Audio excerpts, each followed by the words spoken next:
Il y avait ce matin l'embarras du choix entre poursuivre cette lecture de Saint Luc tout à fait riche, que nous sommes appelés à méditer ces jours, ou bien honorer la mémoire de la consécration de ces deux basiliques, de Saint-Pierre et de Saint-Paul. J'avoue que mon cœur a penché de ce côté-là, pour deux raisons.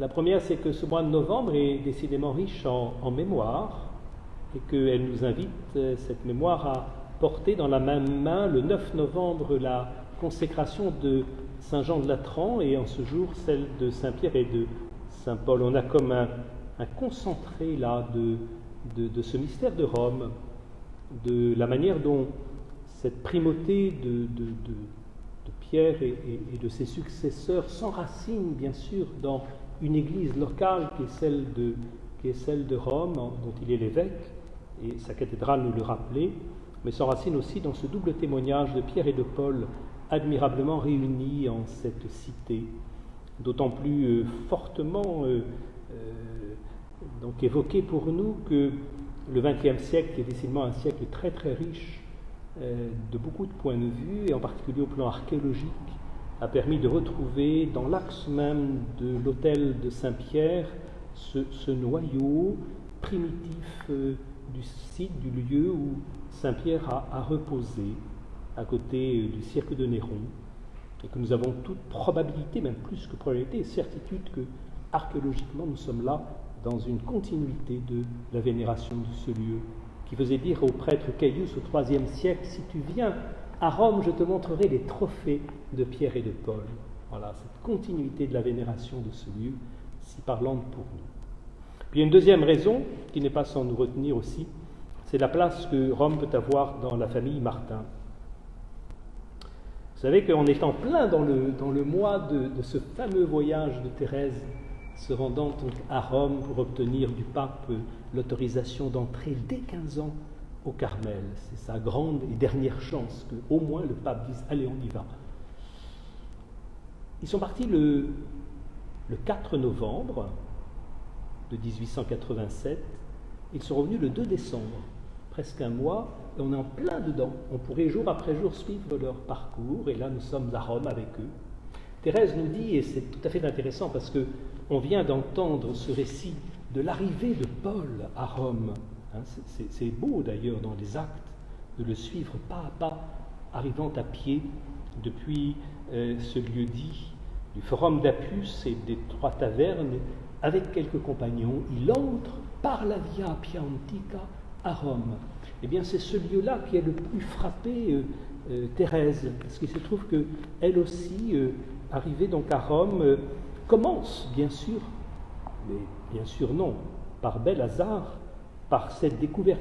Ils sont arrivés à 8 h du matin, la nuit est passée à dormir dans le train, et ils entendent Roma, Roma, c'est la fête, c'est la joie. Ils arrivent à Rome, et directement la première journée, dit Thérèse, se passa hors les murs, et ce fut peut-être la plus délicieuse, car tous les monuments ont conservé leur cachet d'antiquité. Au lieu qu'on s'entre de Rome, on se pourrait croire à Paris en voyant la magnificence des hôtels et des magasins. Cette promenade dans la campagne romaine m'a laissé un bien doux souvenir. Et cette campagne romaine, c'est la Via Appia Antica, empruntée par saint Paul pour entrer dans la ville.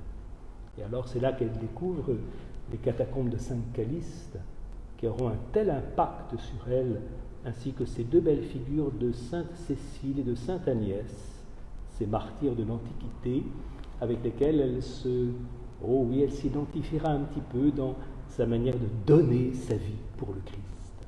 Ce sera avec, bien sûr, le Colisée, où il y a aussi les martyrs qui sont allés vénérer de manière assez audacieuse, qui vaudrait la peine d'être racontée. Ce sera parmi les grands souvenirs de son pèlerinage romain.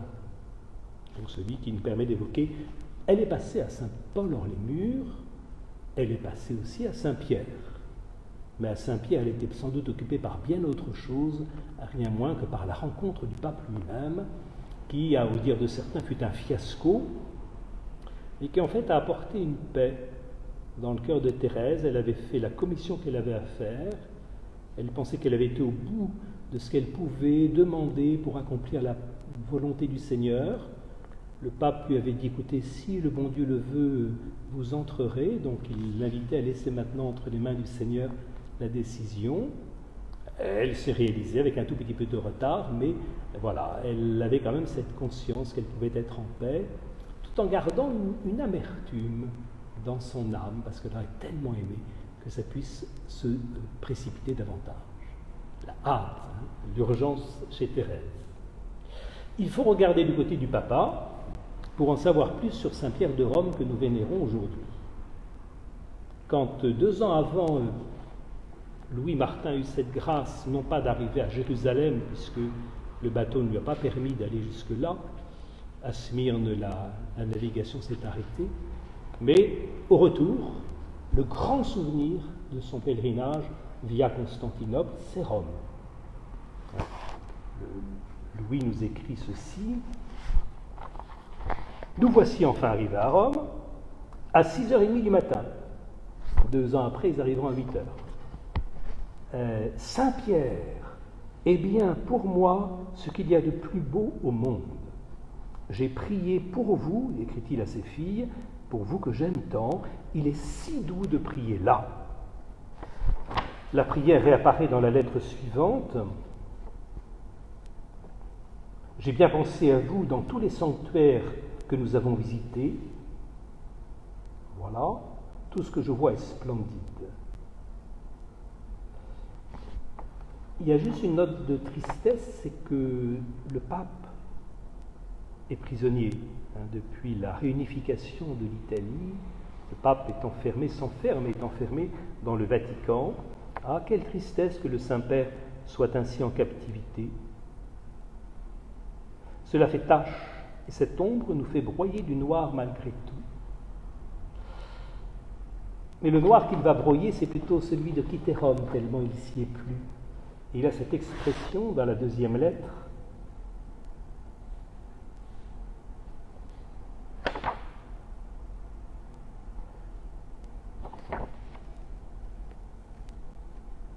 En partant de Rome, j'étais comme un chat borgne et noir, faisant son ronron au coin d'une borne par un temps de pluie. Voilà une petite expression comme Louis aime en avoir, je ne sais pas où il avait été la trouver, et qui voulait lui dire, exprimer cette tristesse du chat qui fait le tour de la borne, son ronron autour de la borne, par un temps de pluie. Il avait beaucoup de tristesse à quitter Rome, tellement les choses étaient splendides, tout ce que je vois est splendide, mais c'est une beauté terrestre, et notre cœur n'est rassasié de rien tant qu'il ne voit pas la beauté infinie qui est Dieu. Il a cette note pour terminer. À bientôt, le plaisir intime de la famille, c'est cette beauté-là, celle de la famille, entre guillemets, qui nous en rapproche davantage. Comme s'il y avait dans le mystère de la famille et de l'amour vécu en famille quelque chose qui nous annonce cette communion à laquelle nous sommes destinés les uns et les autres. Je vous embrasse toutes les 5 de tout mon cœur, votre Père qui vous aime, Je faisais compte 5, c'est peut-être pour vous aussi que s'adresse cette affectueuse salutation. Voilà sur cette importance de Rome dans la vie de la famille Martin. Il me semble que pour terminer, Rome est à la fois un lieu de bonheur et un lieu d'épreuve qui prend toute sa dimension quand, un peu plus d'un siècle plus tard, sur cette place Saint-Pierre, où Thérèse était partagée entre la paix et l'amertume, s'est manifesté l'accomplissement d'une vie, quand Thérèse a été dans une foule remplissant la place Saint-Pierre, reconnue docteur de l'Église. Ce que nous vivons à un moment de notre vie, nous en verrons toute la force et la plénitude lorsque tout sera accompli. Ce qui vaut pour Thérèse vaut aussi pour nous. Nous aurons nos places Saint-Pierre qui nous révélera que ce que nous vivons quelquefois un peu dans l'attente ou dans l'amertume n'est pas le dernier mot de nos vies. Amen.